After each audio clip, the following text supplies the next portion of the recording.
Hello, my name is Carolyn.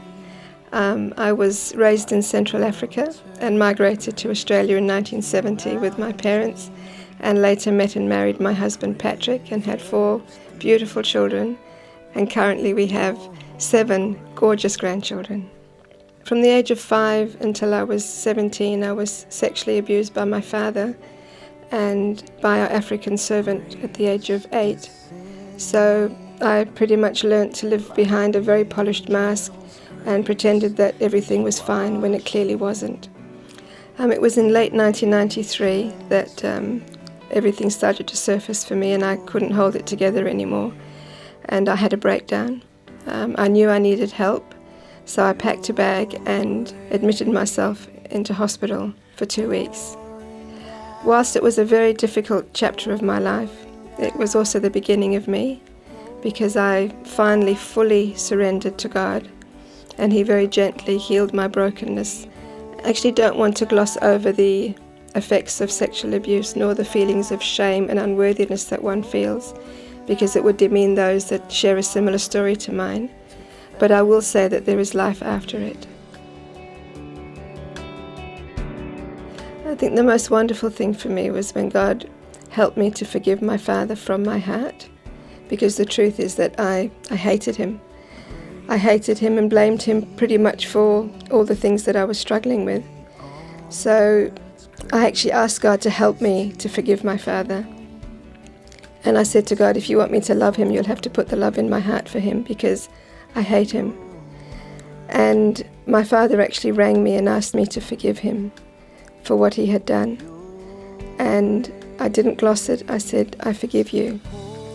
God so healed my heart in that area that I was actually able, after that, to ask my father to forgive me for judging him and hating him and resenting him for most of my life. And he did. And I knew that healing was complete for me when I was able to hold his face, kiss his forehead, and say, Dad, I really, really love you, and mean it.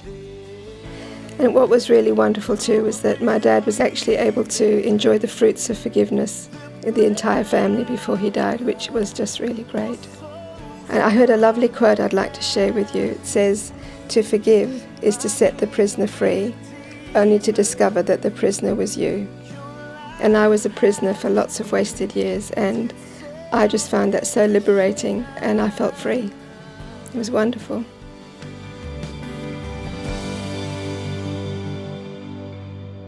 For me, my story is really God's story, because there is no way I would be where I am today without Him. Because after my breakdown, He gave me an incredible gift of encouragement with a greeting card ministry.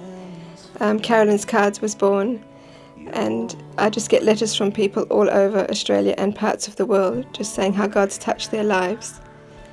My husband passed away a few years ago, which was very life-changing for my family and I.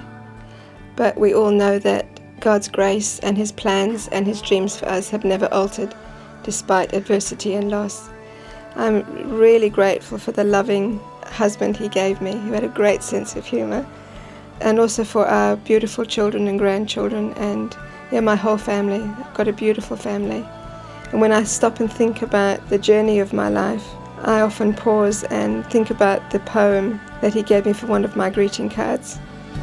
During times of sadness, adversity and strife, to joyous laughter and the carefree life, God's right beside you if you weren't aware, just waiting to show how deeply He cares. But we move about at such a pace and exclude Him from the decisions we make. He watches patiently as consequences unfold. Then we desperately say, why wasn't I told? I tried, He whispers, but you did not hear. Now please let me wipe away those tears. I love you, my child, you've been carefully made. Your life has a purpose, just follow my way. I won't lead you astray or guide you wrong, but gently lead you where you belong. I made the sunrise, the beautiful flowers, the dewdrops after each morning shower. I gave you gifts unique to you, so no one can touch the world quite like you.